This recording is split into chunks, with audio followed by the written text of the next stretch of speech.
Good evening, everyone. I hate to quiet you down. It's wonderful to see you all here having a good time. I'm Mary Pat Higgins. I'm the president and CEO of the Dallas Holocaust and Human Rights Museum, and it is such a pleasure to welcome you all to our third annual Mittelman-Berman Holocaust Education Series. I'd like to start by thanking the incredible sponsors of this series, Julie Mittelman-Berman and Dr. Josef Berman.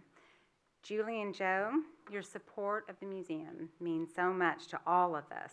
This series, Holocaust Education in Our Community, speaking to students and groups, it's all so incredible and appreciated. Thank you so much. Please help me thank Julie and Joe. And you'll have a chance to hear from them shortly so they can tell you why this is so important to them. I'd also like to thank our community partners for this program, Big Brothers Big Sisters Lone Star, Legacy Senior Communities, Temple Shalom, and the Texas Holocaust, Genocide, and Anti-Semitism Advisory Commission. We're very grateful for your partnership. And finally, as always, I'd like to give a warm welcome to our museum members, board members, and volunteers with us tonight. I saw many of you here. I just hope you know how much we appreciate your support. We couldn't do what we do without you. If you're not part of this group, figure out how to become part of it, because it's really our museum family, and you keep us motivated in advancing our mission. We hope all of you will consider joining in advancing our mission tomorrow through North Texas Giving Day. We're pleased to announce that we have an anonymous donor who will match dollar for dollar up to $10,000, all North Texas Giving Day donations. So please think of us. If you're participating in that tomorrow, please think of making a contribution to support the museum. Let's see, I just turned my page too quickly. There we go. And before we turn to this evening's program, I'm so proud to recognize our media partner for tonight, KERA. I'd like to welcome Bill Young, Vice President of Television Programming, to the stage to say a few words about the incredible The U.S. and the Holocaust, the new film by Ken Burns, Lynn Novick, and Sarah Botsking. Bill?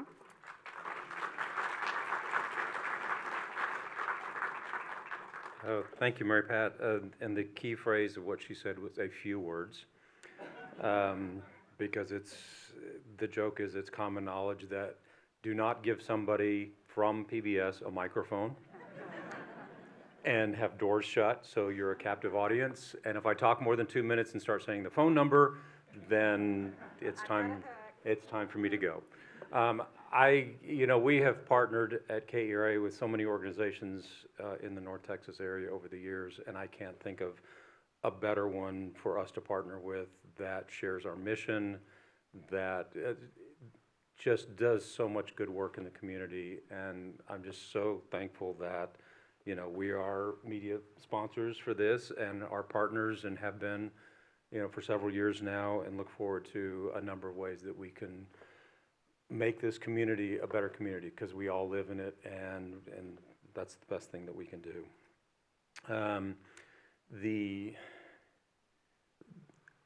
The one thing that I will admit publicly, since we're talking about a Ken Burns film, is that back in 1988, when Ken first mentioned that he was going to do 11 hours on the Civil War, and there was going to be no moving pictures, I'm the one that said, this is never going to work. And he continues to amaze us every year, every 2 years, with some incredible films about America, about what this country is all about from the early years.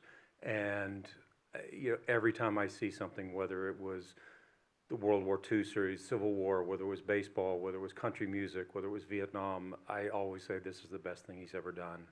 And this program, The U.S. and the Holocaust, is the best thing that he's ever done. And I can't imagine saying that whatever he comes up with next, because this is such an important film.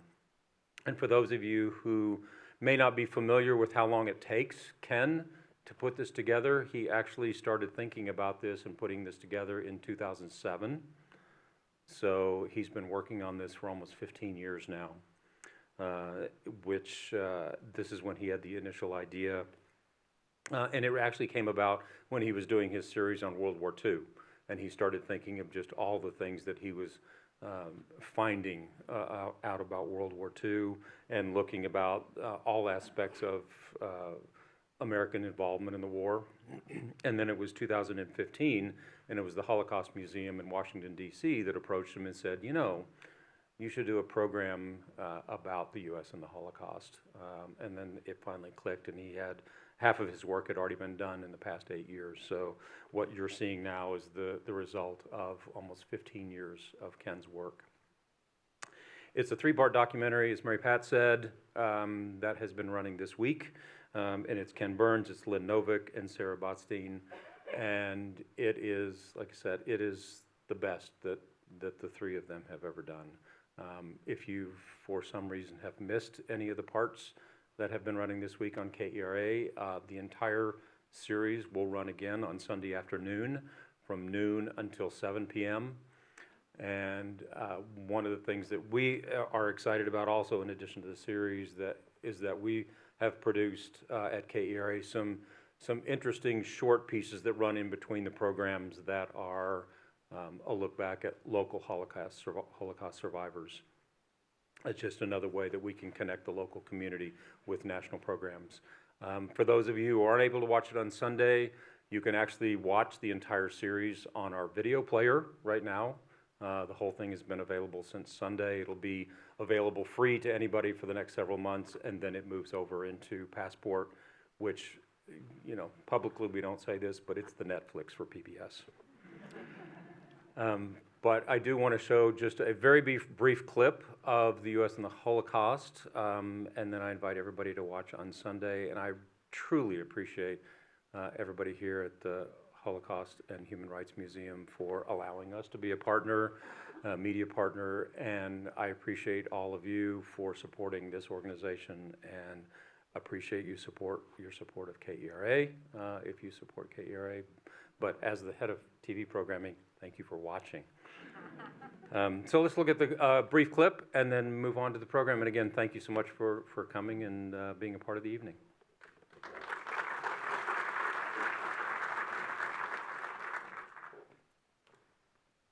Bill.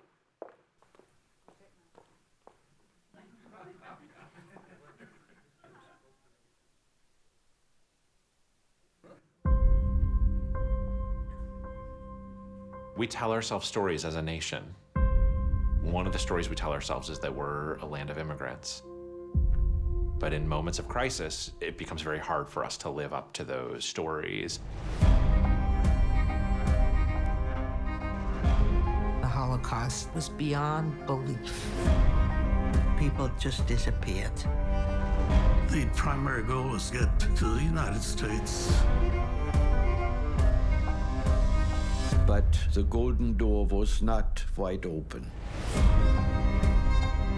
We are challenged as Americans to think about what we would have done, what we could have done, what we should have done. In our better moments, we are very good people, but that's not all there is to this story.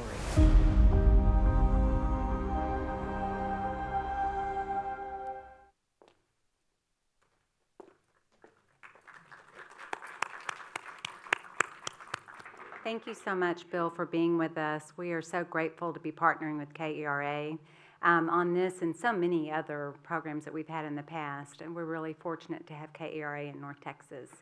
I've talked to so many people in the audience that have been watching and are looking forward to catching up, and thankfully didn't stay home to watch tonight, so thank you for being with us. But we're really proud to be your partners.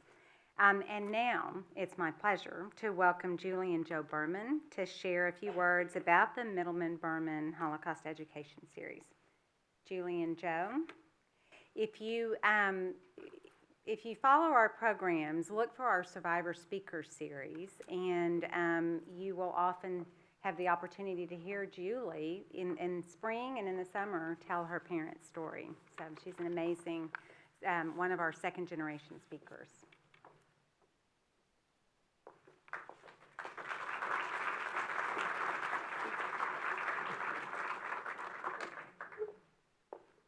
Thank you, Mary Pat.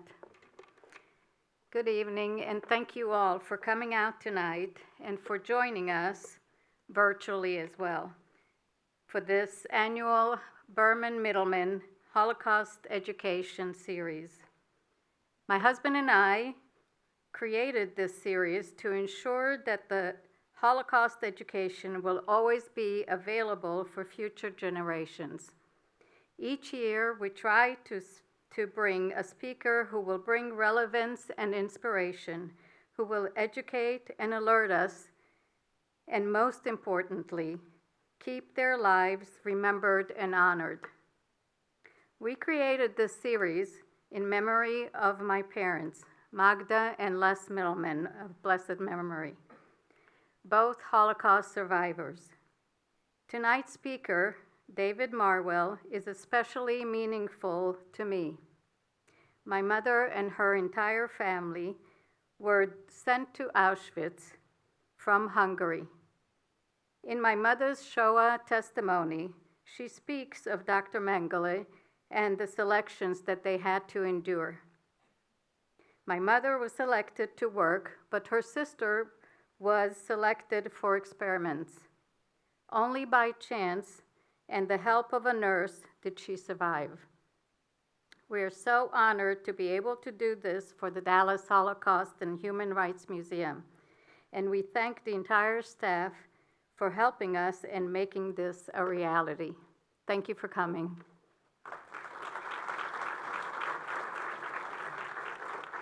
Thank you all. We'd like to invite Dr. David Marwell to the podium and give us his remarks about Dr. Mengele.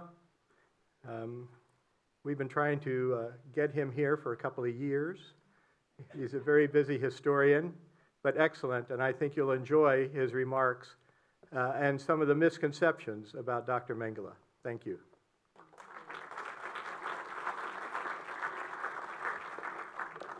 Thank you so much, Julie and Joe. We're blessed to have you and your support. So tonight, we are very pleased to welcome Dr. David Marwell. Dr. Marwell has had a distinguished career in public history, including with the U.S. Department of Justice as Chief of Investigative Research, as the Director of the Berlin Document Center, as Executive Director of the JFK Assassinations Records Review Board, and as Associate Museum Director at the United States Holocaust Memorial Museum.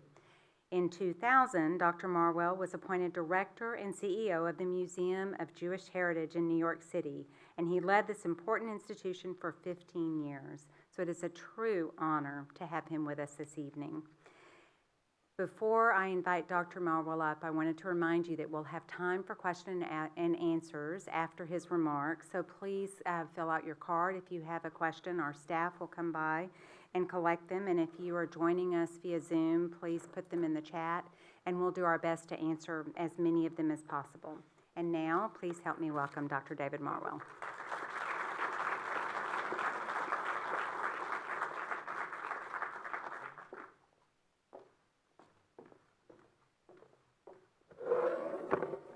Good evening.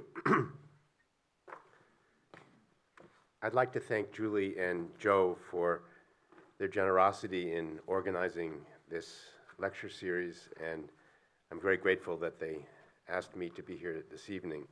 I had a chance to go through the museum this afternoon, and I want to congratulate Mary Pat and her staff on a remarkable institution that is both ambitious and successful in its mission. So it's a pleasure and a privilege to be here. A little more than 78 years ago, in September 1944, Josef Mengele, an SS physician at Auschwitz-Birkenau, was worried and distracted. Although he was fully engaged in his duties at the camp and with his own scientific endeavors, he was concerned about the well-being of his wife, Irene, who had arrived in Auschwitz for a visit in early August, leaving their infant son, Rolf, born in March of that year, with her parents in Freiburg. I'm getting the technology down pat here. This is a picture of Josef and Irene. Irene took ill in Auschwitz in early September and was forced to delay her planned return home. She ended up at the SS hospital in Birkenau, a new facility that had just been dedicated a few weeks before.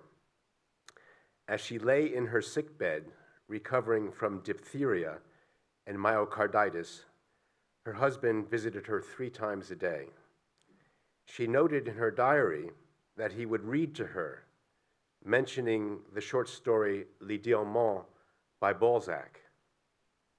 Irene's extended stay in Auschwitz appeared to have rekindled her relationship with her husband. They had married shortly before the war started in 1939 and had really never made a home together. After her stay at Auschwitz, she felt, as she described it, newly married. Finally well enough to return home to her infant son, Irene left Auschwitz in October with her husband, who had taken leave to accompany her home. Their rekindled relationship led them to decide that Irene would move to Auschwitz with their son so they could all be together as a family.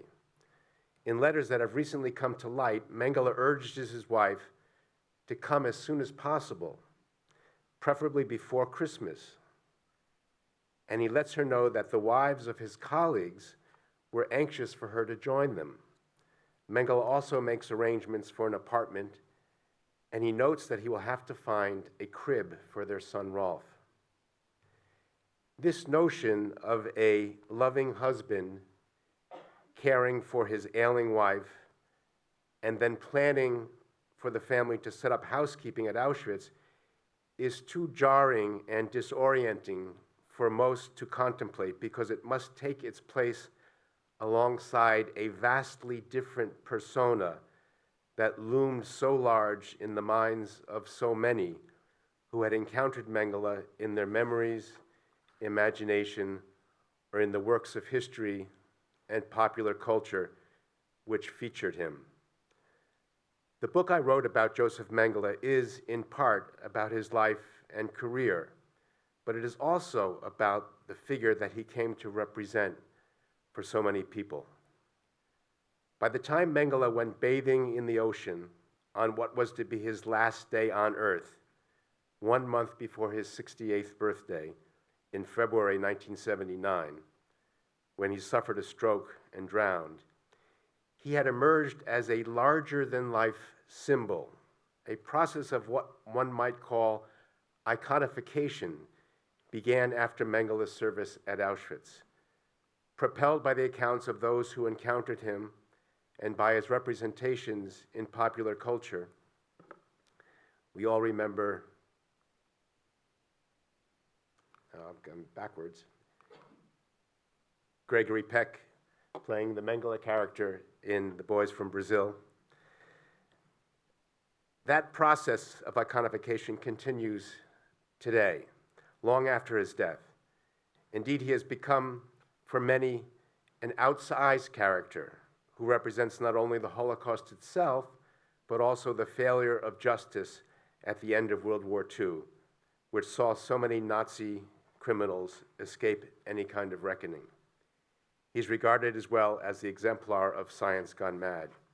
When I started work on my book about 7 years ago, I set up a Google alert so that I would be notified each time Mengele's name was mentioned on the internet.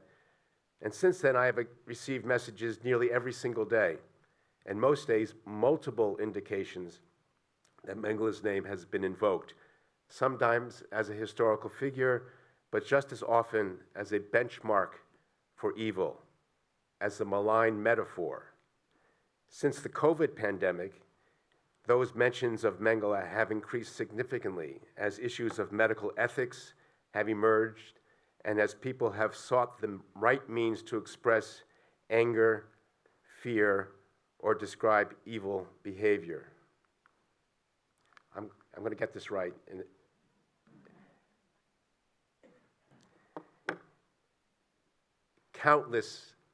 comparisons of Dr. Anthony Fauci with Josef Mengele have been invoked in print, in different media. Ah, the right button.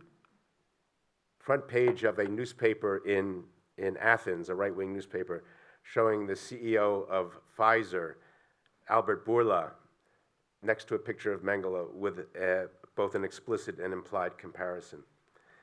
The more that Mengele has become a symbol, however, the more obscure he has become as a human being, as a man. My book attempts to strip away at the myths that have attached themselves to Mengele and that have served to elevate him to his iconic role. And at the same time, it hopes to replace that frightening caricature of a monster with an even more unsettling picture of the human being that he was. Beginning in 1980, I served as a historian for the U.S. Department of Justice Office of Special Investigations, where I conducted research in support of Nazi prosecutions of Nazi war criminals living in the United States. It was an incredibly challenging and, I think, important job. It gave me the opportunity to travel around the world to meet many survivors and to interview them. And it also allowed me to carry a badge. If you look carefully at this badge, you'll see it's very serious. It says U.S. Department of Justice, Criminal Division, Office of Special Investigations.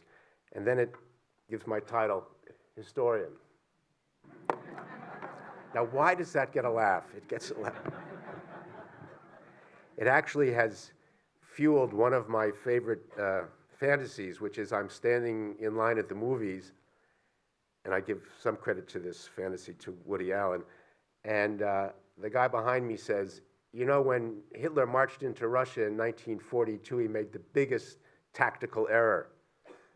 And I turn around slowly, and I take my badge out, and I say, excuse me, sir, did you say 1942? He said, yeah, what's it to you? I said, government historian. It was 1941.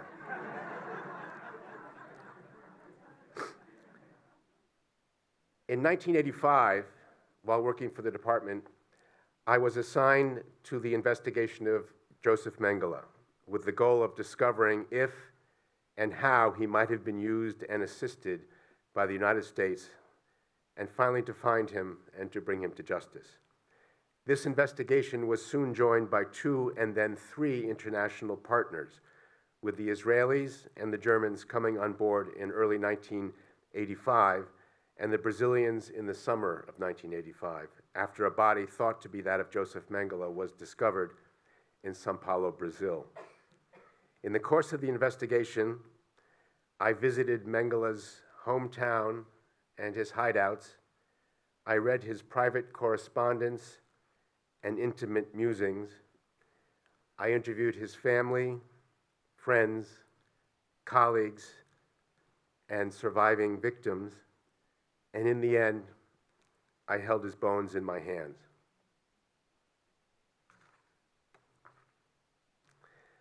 I originally set out to write about my experiences with this investigation, but in the end, I changed my plans.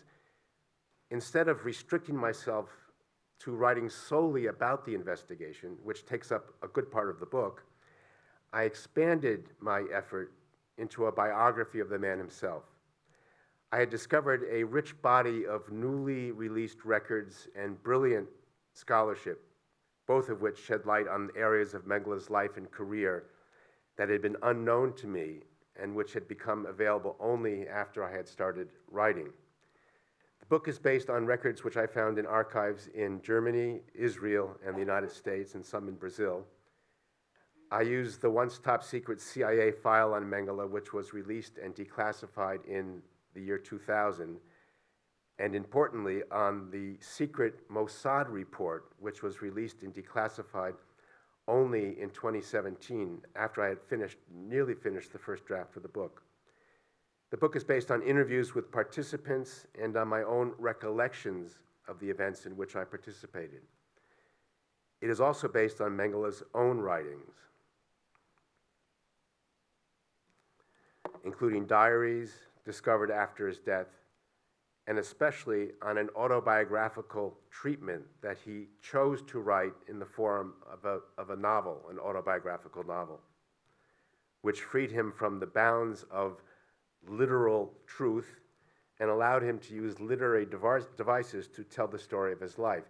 He wanted to write about his life for his family, but thought it would be easier and kind of unlock him in some way if he could write this not as a memoir, but as a novel where he could step outside of himself and describe himself. And this allowed him to use literary techniques, displacing his motives onto other people, typifying and generalizing certain things, and gave him, he felt, the opportunity to use his life as a kind of allegory that could be useful for his family to understand him better. In the book, I begin by describing Mengele's childhood and admit to finding no hint there of the man he was later to become. He was born as the first of 3 sons into a prosperous and prominent family in the town of Günzburg in Bavaria, where his father owned a farm machinery manufacturing company, which became a major employer in the town. The town became a company town, and the company was the Mengele Company. There are no stories of Mengele, for instance, having exhibited any kind of extreme behavior, no torturing of the pet cat in the backyard, etc., etc. There's no examples of extreme politics within the family. Those who knew him well recall that they used two adjectives to describe him and his upbringing: Catholic and conservative. I describe Mengele's university education. He was a middling student at the gymnasium, which is the academic tract in Germany, which would lead you to a university career, but he didn't distinguish himself in the classrooms of the gymnasium. Mengele's intellectual life was born at the university, where he was exposed to gifted and inspirational teachers, several of whom were or would become Nobel laureates. He chose the subjects of medicine and anthropology. These 2 subjects, both of which he earned a PhD in,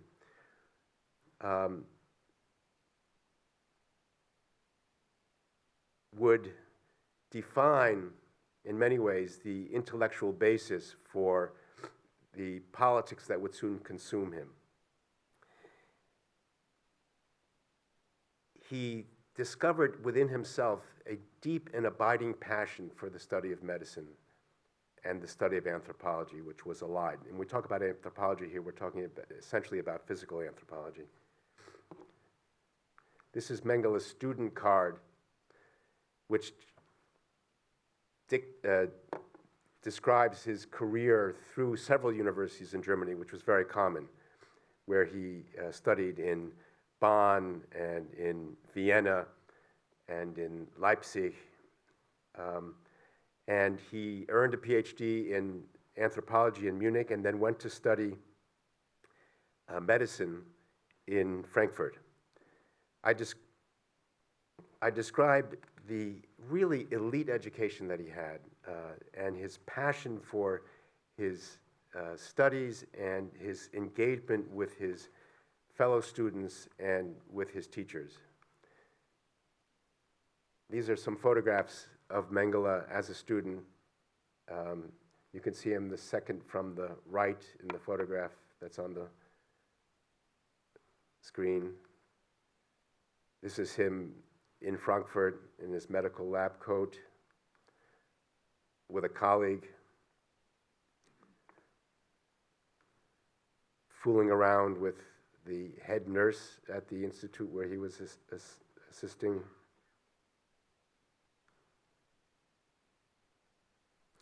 Along with Mengele's genuine passion for his subjects of study,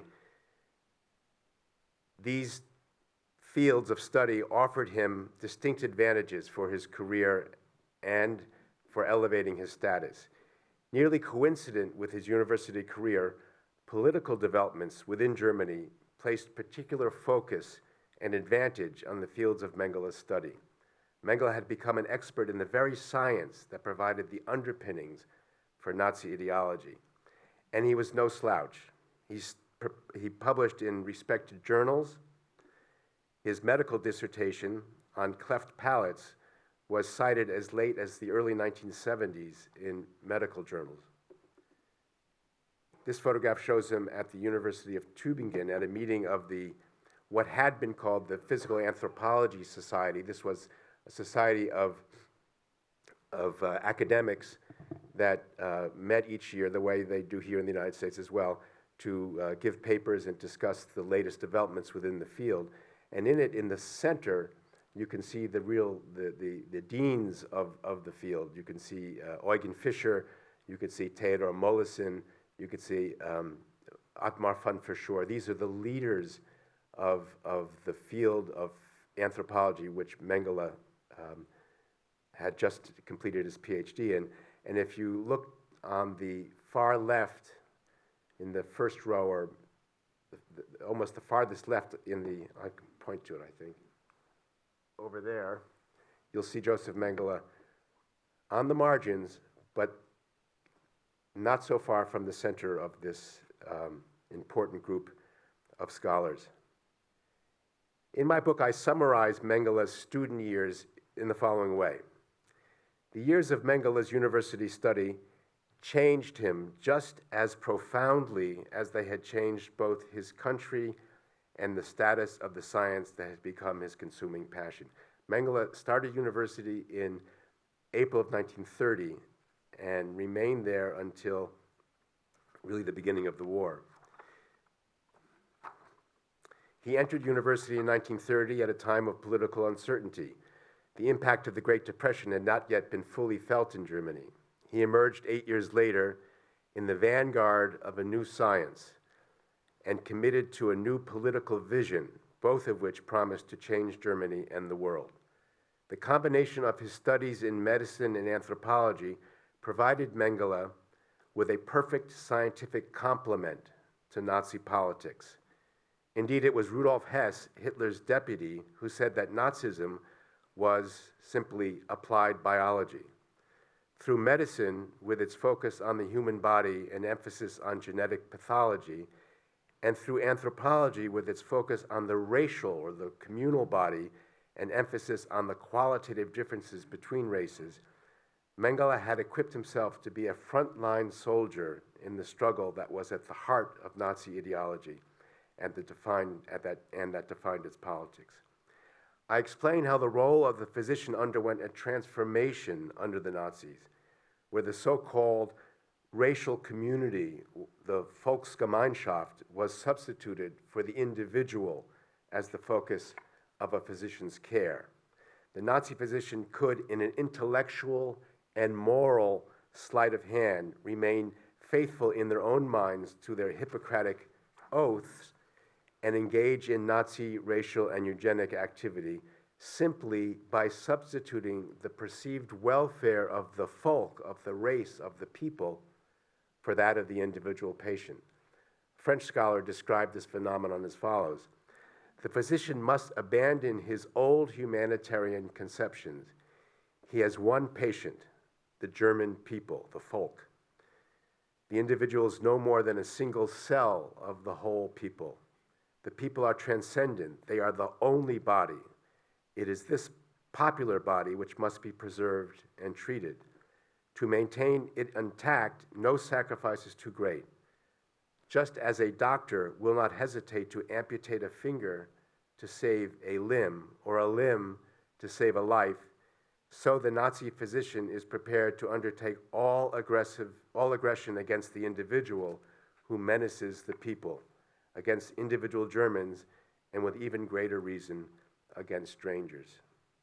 So if you define a group of people as alien and dangerous, then it is your duty as a physician and your duty to the entire racial community to act to separate that danger from the body politic, from the racial body. In my book, I supply, I believe, an important corrective to past biographies of Mengele by explaining his wartime experience as a frontline soldier with the SS Viking Division, which saw him exposed to combat and extreme violence from the very beginning of the invasion of the Soviet Union until the retreat from Stalingrad 18 years later. Mengele was with the advancing troops beginning with Operation Barbarossa. He stayed with the unit as it crossed Ukraine for about 18 months. His unit was exposed to extreme violence, perpetrated extreme violence. In the early days of the invasion, his unit was in the same area where mass atrocities took place, mass shootings of Jews in Ukraine. It's unclear whether Mengele participated in these events, but he was certainly exposed to them and he knew of them. There's plenty of documentation that indicates that this extreme violence took place all around him. And to some, it has some explanation of perhaps some changes in personality that may have occurred later. I devote an entire section of my book to Mengele's time at Auschwitz. I think that the section on Auschwitz makes a significant contribution to our understanding. I can't go into very much detail in this lecture, but maybe in the question and answer period more can come out.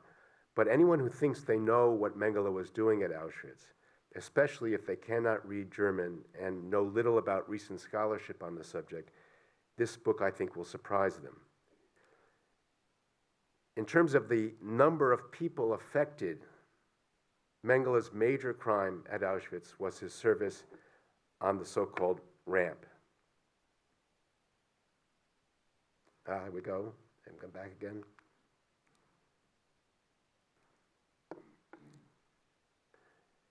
The trains that came to Auschwitz would unload their cargo, which were human beings who had been transported there after several days underway from the farthest corners of Europe. In the summer of 1944, or beginning in the late spring of 1944,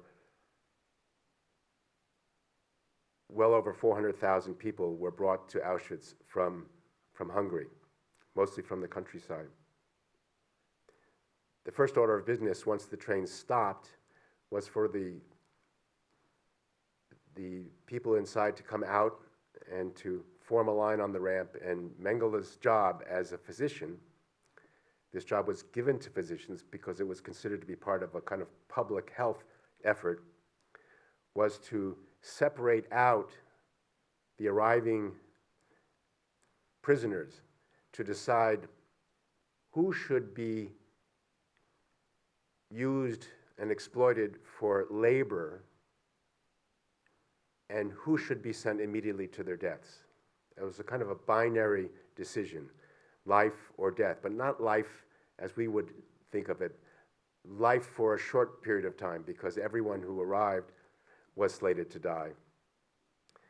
And it was considered, this was a role that was given to physicians because they presumably could make this snap decision about whether someone had potential for labor. So if you were old, if you were sick, if you were very young, a child, if you were the mother of a child, or if you were a pregnant woman, you would be sent immediately to, sorted out and sent to immediate death and processing. If you were healthy and between the ages, say, of 16 and 50, you would be sent to be registered for the camp and would be issued later on tattoos and your uniform and be sent into the camp population. After being in the camp for some time, the physicians were also, and Mengele among them, were sent to the different camp infirmaries, and they did a kind of culling of the prisoner population. They would have all of the people who were in the infirmaries line up, and they would determine who was really ready to die and who should be culled out, sent to the gas chambers to make room for more people who were arriving in the camp. So this process of selection didn't only occur when people arrived at the camp, it continued throughout the life cycle and the death cycle of prisoners in the camp.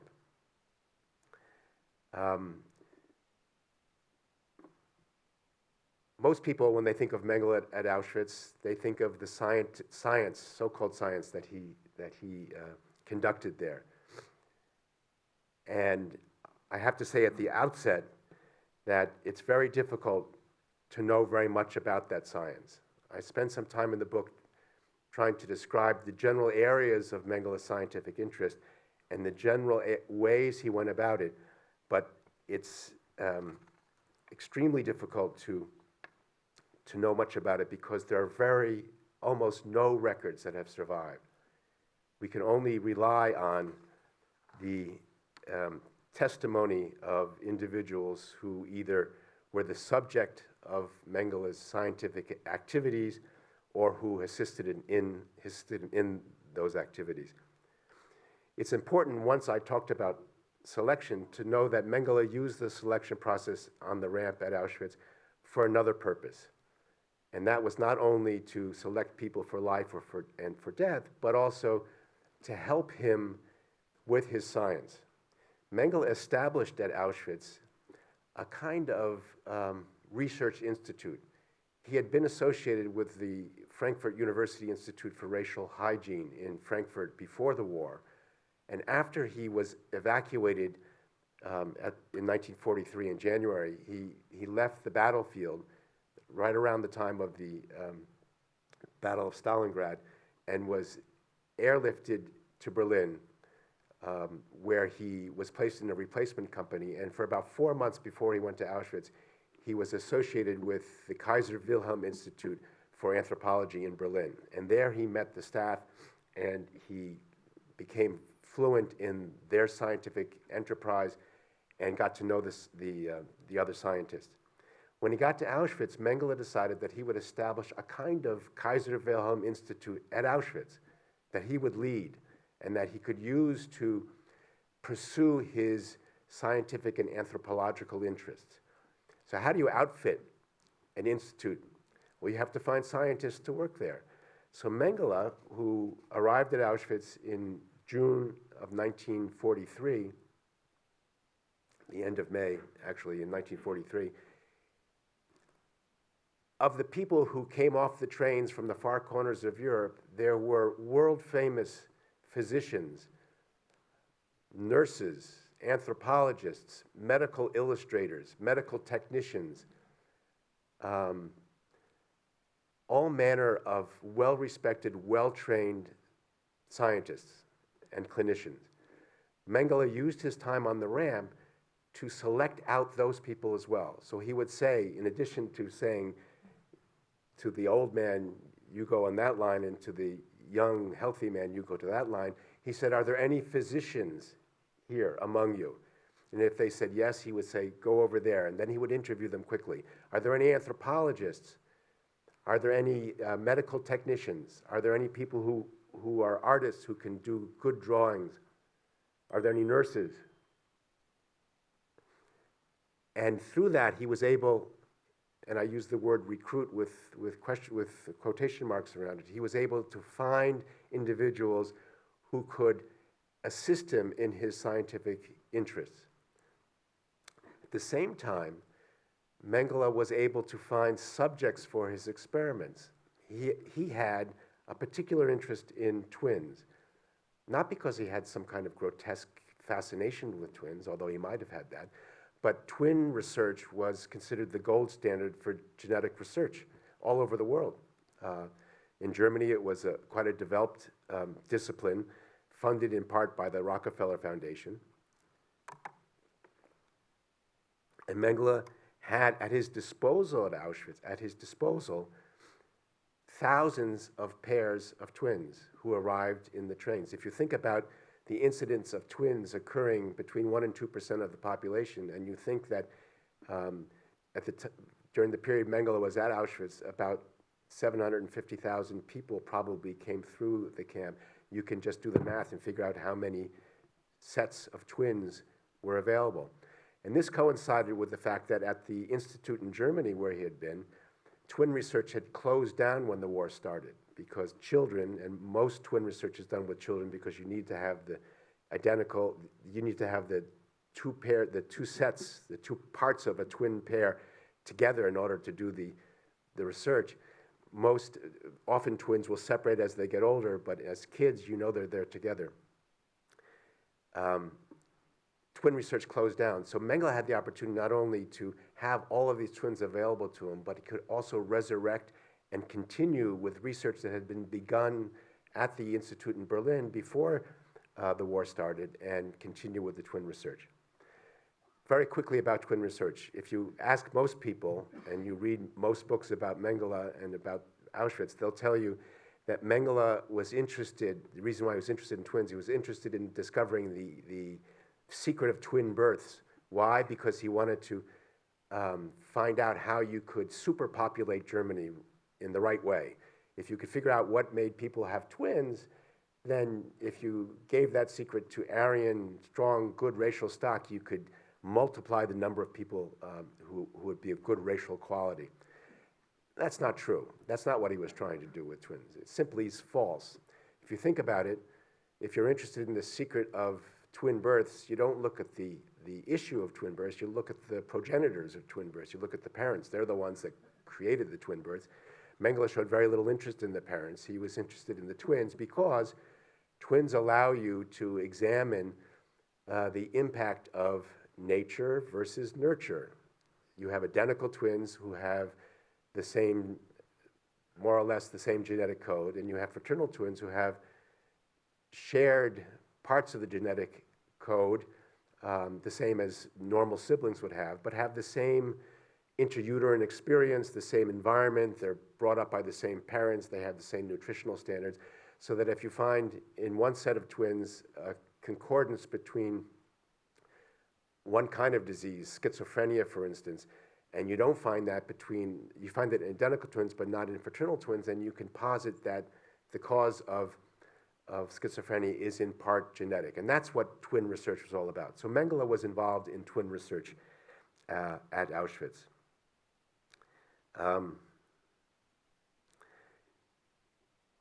I mentioned before a rather delicate matter, and that is this notion of relying on survivor testimony to tell us about what Mengele was doing at Auschwitz. I have no problem with, in fact, I believe in listening to witnesses who talk about what happened to them. Mengele came to me and said this to me, or Mengele took my blood, Mengele did this. But when they go beyond those kind of I statements and talk about what Mengele was trying to do with his experiments, then they become, in my view, unreliable witnesses. There's no way that they could know what Mengele's research protocol was and what he was really interested in pursuing. So you end up with lots of theories about what Mengele was trying to do at Auschwitz. And in my book, I explore a number of these and try to explain what the actual protocol that he was trying to pursue was. For instance, most people who talk about Mengele at Auschwitz, they will say he would inject blue dye into the eyes of children to make their eyes blue, to make them more Aryan. This always bothered me because it didn't make much sense to me. To create a cosmetic change wouldn't have no impact on the person's racial quality. It would simply be cosmetic. And that would have not interested Mengele at all. Well, it turns out that Mengele was involved in eye studies at Auschwitz. He was involved in the experiments with eyes, and he was doing this to assist a colleague of his at the Kaiser Wilhelm Institute named Karen Magnusson, who was a rare woman physician, ophthalmologist, who was experimenting on eye color, was very interested in, especially in the phenomenon of heterochromia, where someone has two different color eyes. Eye color was a kind of mystifying phenomenon for geneticists because there are so many different structures in the eye that create eye color, and they couldn't find the blue eye gene. There were lots of different things that contributed. In any case, Professor Magnusson had signaled to Mengele that there was a family at Auschwitz of so-called gypsies, Roma and Sinti, who had a high incidence of heterochromia. So she asked Mengele to help her. Well, it turns out Mengele was able to locate this family. The kids with, let's suffice it to say, the eyes were harvested from this family and sent to Berlin to be studied by KERA Magnuson. Not so they would be able to change the eye color, but try to understand the nature of eye color and its genetic origins. And part of the experiments they did on other children were to put hormones into the eyes to see their impact on eye color.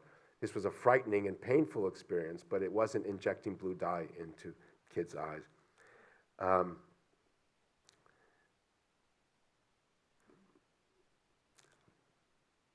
In my book, I summarize Mengele at Auschwitz in the following way. The notion of Mengele as unhinged, driven by demons, indulging grotesque and sadistic impulses should be replaced by something perhaps even more unsettling. Mengele was, in fact, on the scientific vanguard, enjoying the confidence and mentorship of the leaders in his field.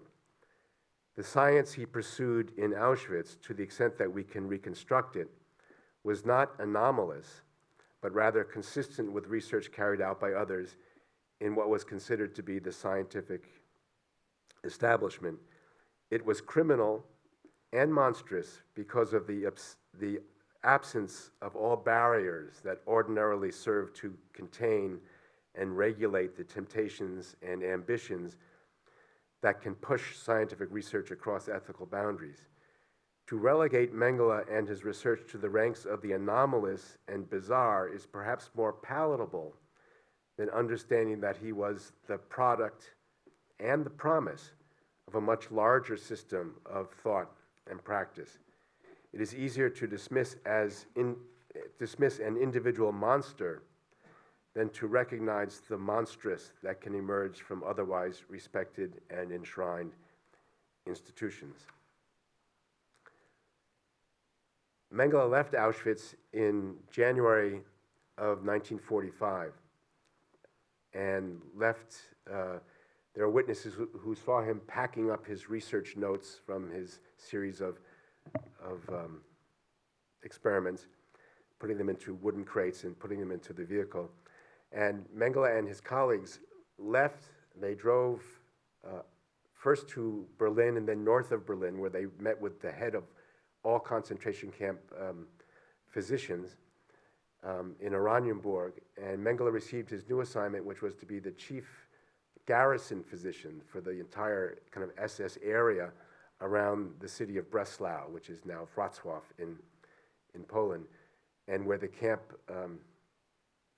Gross Rosen was located. So Mengele became the chief physician at Gross Rosen concentration camp.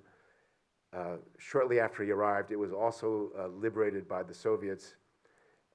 He then went to a subcamp, and by May of 1945, Mengele was on foot, walking back toward Germany. He was in an area not so far from Carlsbad.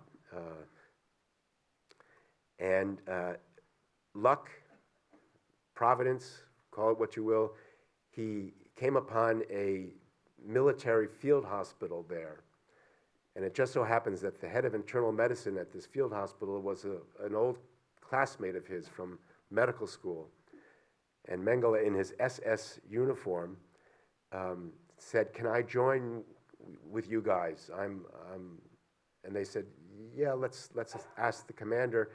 And Mengele was taken into the field hospital. He was able to shed his incriminating SS uniform and put on a Wehrmacht Army physician's uniform, and he joined with this unit.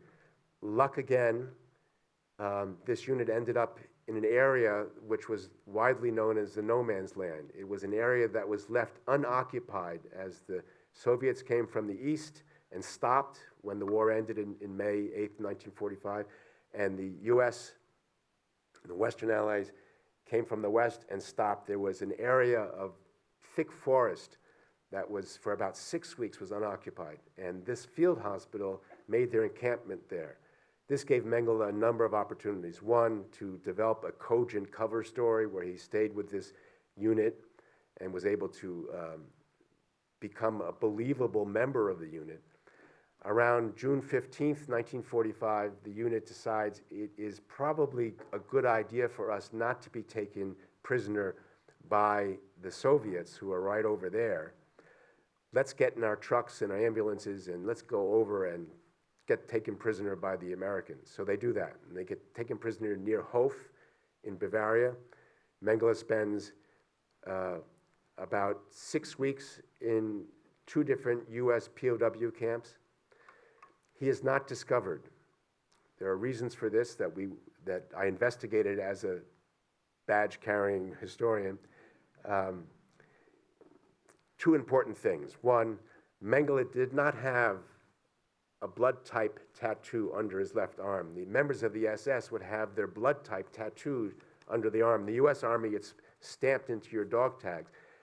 If you're found wounded on the battlefield, they want to know your blood type because you may not be awake to tell them what it is, or you may not even know what it is if you have to have a transfusion. The SS had it tattooed under the left arm.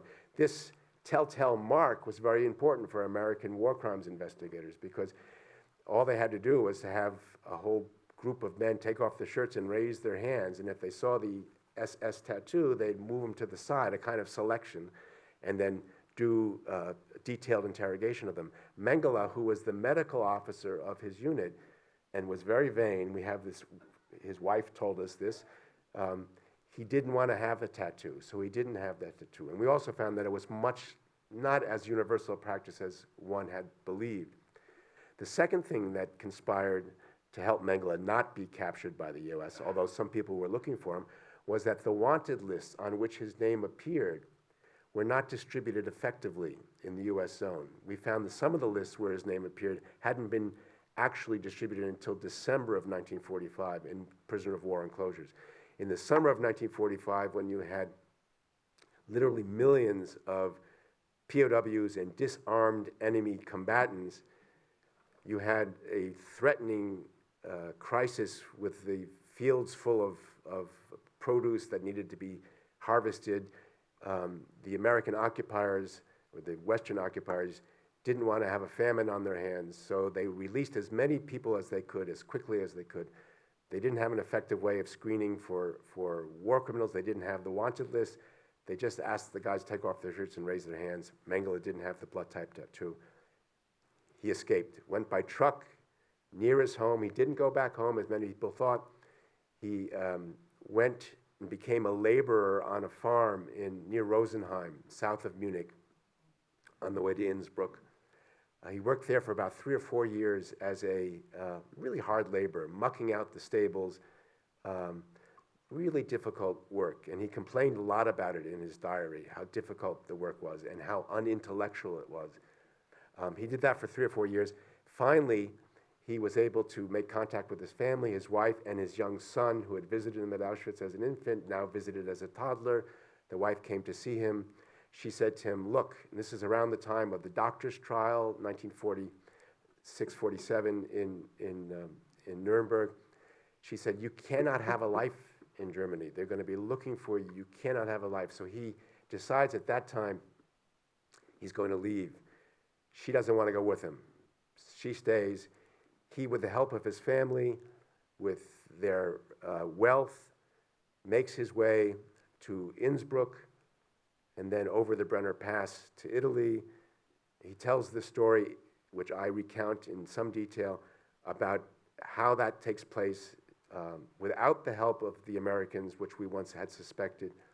There was a pretty well-defined escape route for war criminals and others who wanted to get out of Germany. There was a vast sea of displaced people that were looking to leave. So Mengele makes his way to the seaport of Genoa, gets on a boat, goes to Argentina. He has a decade of unmolested life in Argentina.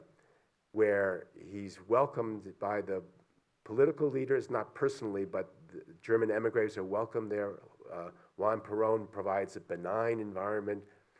Mengele is reacquainted with the life of the mind. There are libraries, there are theaters, there are bookstores. He even writes an article on genetics for a German language journal. He's still worried. He leaves under an assumed name. I could show you that. This is Mengele at Auschwitz. This is the document that he uses to escape Europe. He lives under an assumed name in Argentina. And in 1958, he decides to get married. His wife divorces him officially in 1954, his wife Irene from the first photograph. He marries his brother's widow. It's a very Jewish thing to do. His brother died in 1949 of a heart attack. Mengele marries the widow in part to preserve interest in the family company, I believe. They get married in Uruguay.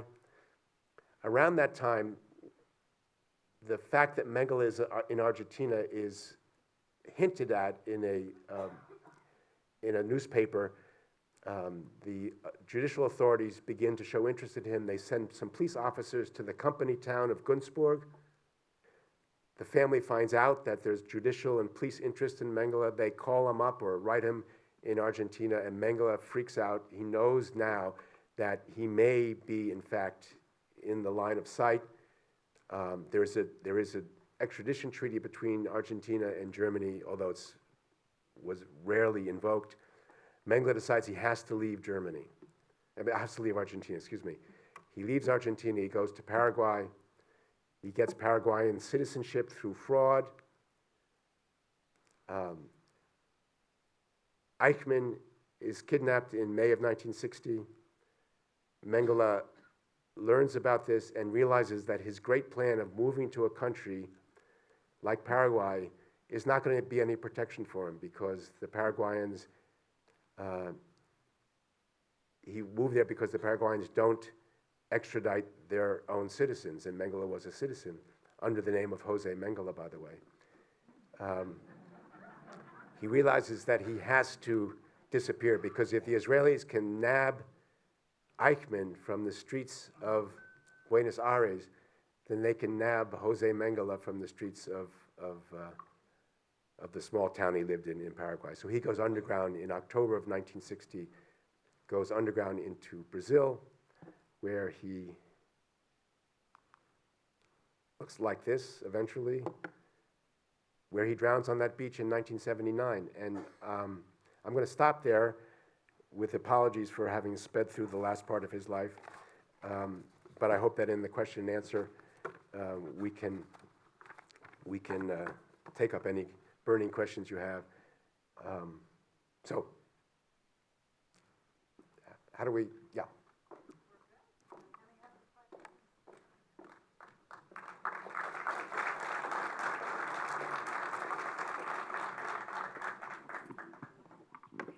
So if it's possible to choose, what was the most surprising thing you learned while writing your book? I think the most surprising thing was I was completely committed to believing all the stories I read about Mengele. I believed that he was, that the science that he pursued at Auschwitz was somehow driven by sadism and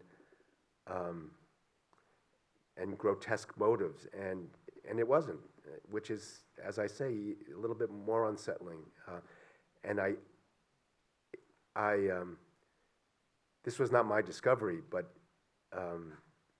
there has been in the last, I would say, 10 to 12 years, or maybe more than that, 20 years, a significant body of really fine scholarship by German historians of medicine who have been able to parse and define at least the areas of Mengele's work at Auschwitz, which I didn't really get into much detail on, but they're in the book. Why is Mengele so much better known than any other Nazi physician? That's a good question. Gregory Peck? I mean, I don't know. because he wasn't that well known in 1945. I always said in 1985, when I was working on the investigation, I said Mengele is much better known today than he was in 1945, except to his victims, of course, the people who encountered him. When I first started the investigation, I always did this when I started any kind of investigation. I tried to go back, empty my mind, and try to clear myself of any kind of preconceived notions I had.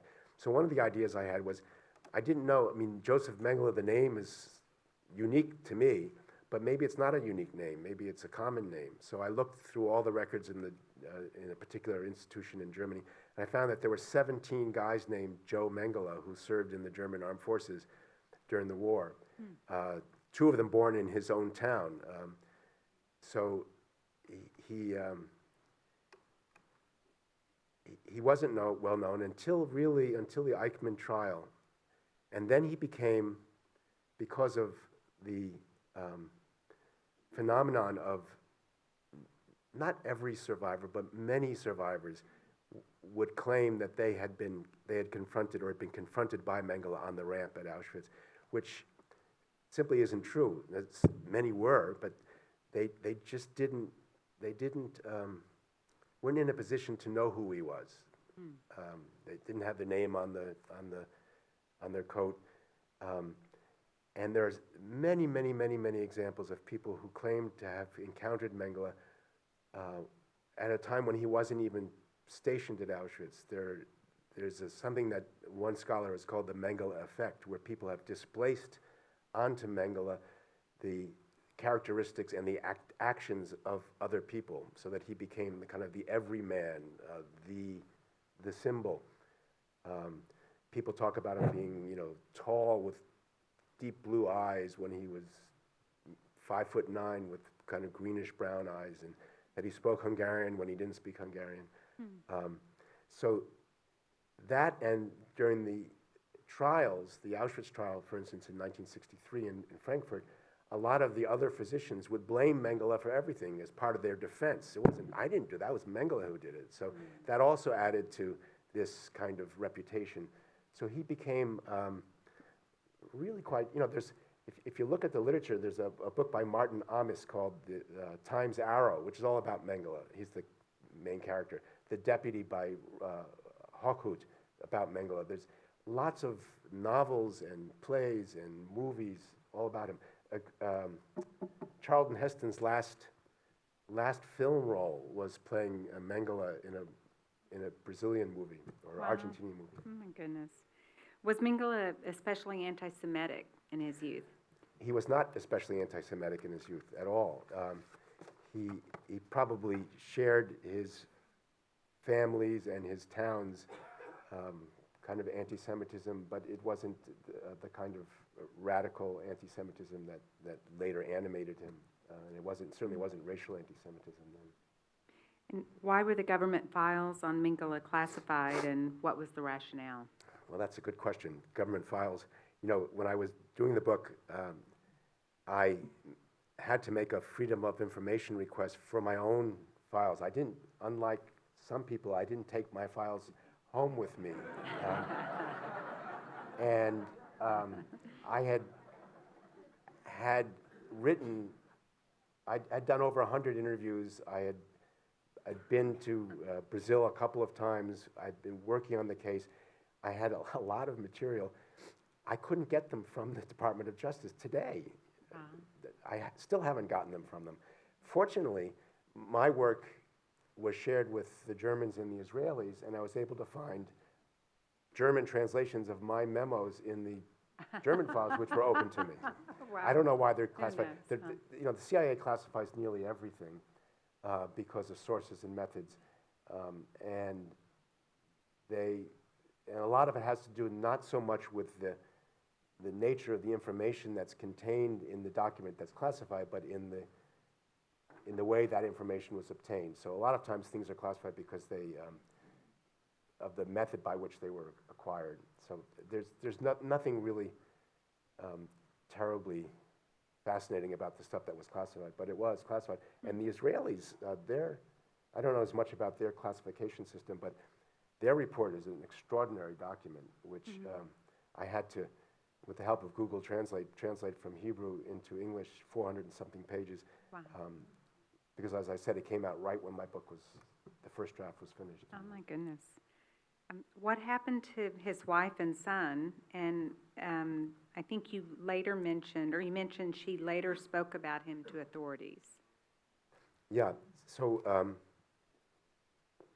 his wife divorced him in 1954. He was represented by an attorney. It was in a court in Dusseldorf. So the authorities actually had the information that Mengele lived in Argentina in the divorce file of his wife. And any clever investigator would have looked there, and they would have known in 1954 where he was. Right. She then married another man, and who adopted Rolf Mengele, who believed that Mengele, he believed his father had died in the war. And in 1956, when Mengele came from Argentina to visit the family, Rolf, who was then about 12 years old, met him, and Mengele was introduced to Rolf as his uncle, Uncle Fritz. And so Rolf got to know his father as Uncle Fritz. During the Eichmann trial, his parents, Irene and her new husband, decided, because the name Mengele kept being mentioned, that, and Rolf's name was Rolf Mengele, that they should tell him who his father was. So Rolf actually begins an awkward and forced correspondence with his father beginning in the early 1960s until his death, where and Rolf is I've met him, he's a kind of, he's now a couple of years older than I am. He's progressive politics. At that time when I met him, long hair appropriate for the time, was a lawyer, shared none of his father's political beliefs, but still had a kind of connection with the father, a kind of pull toward him somehow, very complicated. In the book, I talk about how Rolf decided that this correspondence that he was forced to carry on was just too frustrating because his father was too nimble a correspondent and too able to obfuscate and to avoid difficult questions. Rolf wanted to meet him and confront him in person. So if there's any kind of confrontation that people dreamt about in terms with Mengele, that he would be before a court of law, that he would be confronted with his crimes, it happened in a kind of different way when his only son, at the age of 30-something, the son was like 32 years old, the same age as Mengele was when Mengele was at Auschwitz, decides to go visit him in Brazil. And we have lots of correspondence between friends of the family who helped get Rolf ready to go, the security that they observed to get Rolf to Brazil, the encounter with the father, and he writes about it. Rolf writes about it, about what happened when he encountered his father. It was a very unsuccessful meeting. Rolf says to him, how could you do this? Just being at Auschwitz was a crime. How could you have done that? And the father says, you're not telling me that you, my son, really believe that stuff that you're reading? He said, look, number one, the people who arrived at Auschwitz, they were already dead. I didn't kill them. They were already dead. In fact, I saved them. I saved the twins. The twins would have been gone right to the gas chambers. I would have sent them. But many survived. And so it becomes this very emotional confrontation, and in the end, unsuccessful. Rolf can't get his father to take this confrontation seriously. A few months later, after Rolf returns to Germany, the father writes to him and says, I've thought a lot about your visit, and I feel now that I'm almost now in a position where I can die more easily because I've met you. And I, who his whole life has studied the effects of heritage and of environment and the influence of the two, to be able to see you and to see how we're alike and how we're different was quite moving. He said, and I will not justify myself to you anymore. I've done the best I can. I can just say that when I observe a threat to my family or to, and then he uses the term, very loaded term, to my Volksgemeinschaft, my racial community, then I have no patience. Then that's the last straw. That is the exact comment he would have made in 1944 when he was stalking the ramp at Auschwitz. So it showed to me that there was no advancement in his at all, and no appreciation of anything that he had done, and that he was unreconstructed. Wow. Was his research ever published, or was medical research done during the Holocaust blocked from publication because of the ethics issue? So his research was published in German journals at the time. He did book reviews. He did scientific notes. He did wrote up a couple of his experiments. His dissertations were well regarded. The one in anthropology was not so well regarded, but the one on the cleft palate, as I mentioned, was published, was quoted in the scientific journal in Great Britain and in Japan in 1972. One of the areas of research that Mengele engaged in at Auschwitz was about a disease called noma. It's a kind of oral cancer that had, by the mid-20th century, had essentially disappeared in the developed world. You could still find it in the developing world or among immunodeficient individuals, but it had disappeared from places like Germany and the United States. There was a recurrence of this disease at Auschwitz. Why? Because of poor sanitary conditions and poor nutrition. Mengele saw this rash of noma disease within the gypsy camp where he had been the chief physician, and he decided that he was going to try to find a cure for it, that this was what he wanted to do. So he found among the paperwork at Auschwitz that kept track of where the different professionals were, he found that there was a world-famous pediatrician named Berthold Epstein, who was at another allied camp to Auschwitz. He had Epstein brought to the gypsy camp. They set up a ward in one of the barracks, and Epstein was able to find a treatment for noma using different drugs. And we know this because one of the inmate physicians who assisted him was a woman physician from Berlin named Lucy Adelsberger, who in 1946 published an article in The Lancet, the well-respected British medical journal, where she described Epstein's protocols for the treatment of noma at Auschwitz. There are a lot of ironies in this history. The saddest one, I think, in this particular case is that of all the kids that were cured of this really disfiguring disease of noma, none of them survived because they were then, when the gypsy camp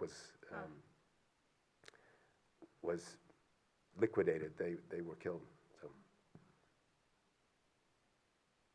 We've had so many incredible questions. I'm sorry to say this, but I just have time for one more. Okay. So we'll end on this one. Have we seen this type of mass corruption of an entire profession at other times in history, and what can be done to prevent it from happening again? This is an easy question to end on, right? Well, I think, I'm a part of on the board of a not-for-profit, which actually seeks to look at the role of professionals and what their obligations are as leaders in society. And we use the Holocaust as a kind of lens through which to study the failure, the role that the professions played in the formation of the Nazi state and in the Holocaust. So we're trying to answer that question. I think in case of medicine,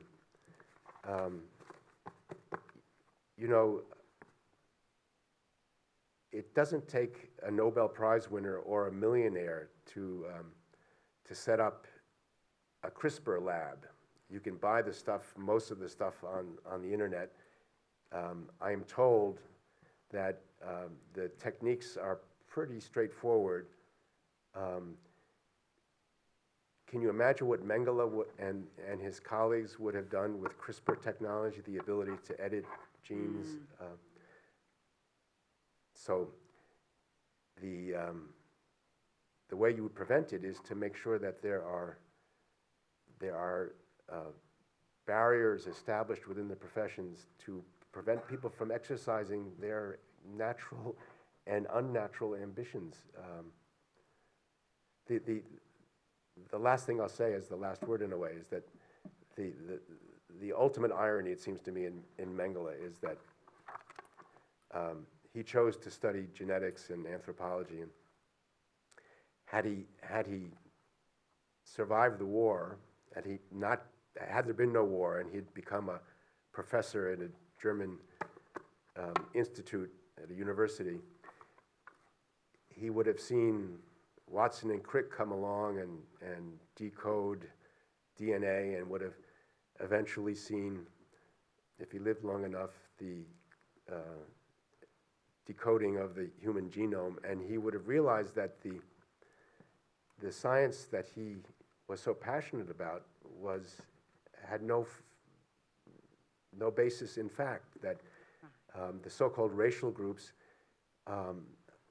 the differences within the groups are more significant than the difference between the so-called groups, that the discovery of the gene in the 19th century kind of unleashed things like racial hygiene and eugenics and Nazism, and the discovery of the genome indicates that because the human family's been around for so short a time, it hasn't had time to develop such distinct differences, except for the things that Mengele was concerned about, the eye color and hair color and skin color, which are matters of environment and have nothing to do with intelligence or with more important things. So anyway. Goodness. We could ask you so many more questions. Thank you for Thank you. being with us, Dr. Marwell.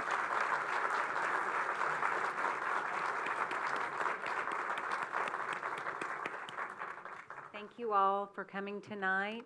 We appreciate you being here. Please join us for our upcoming programs. I hope to see you soon. Bye-bye.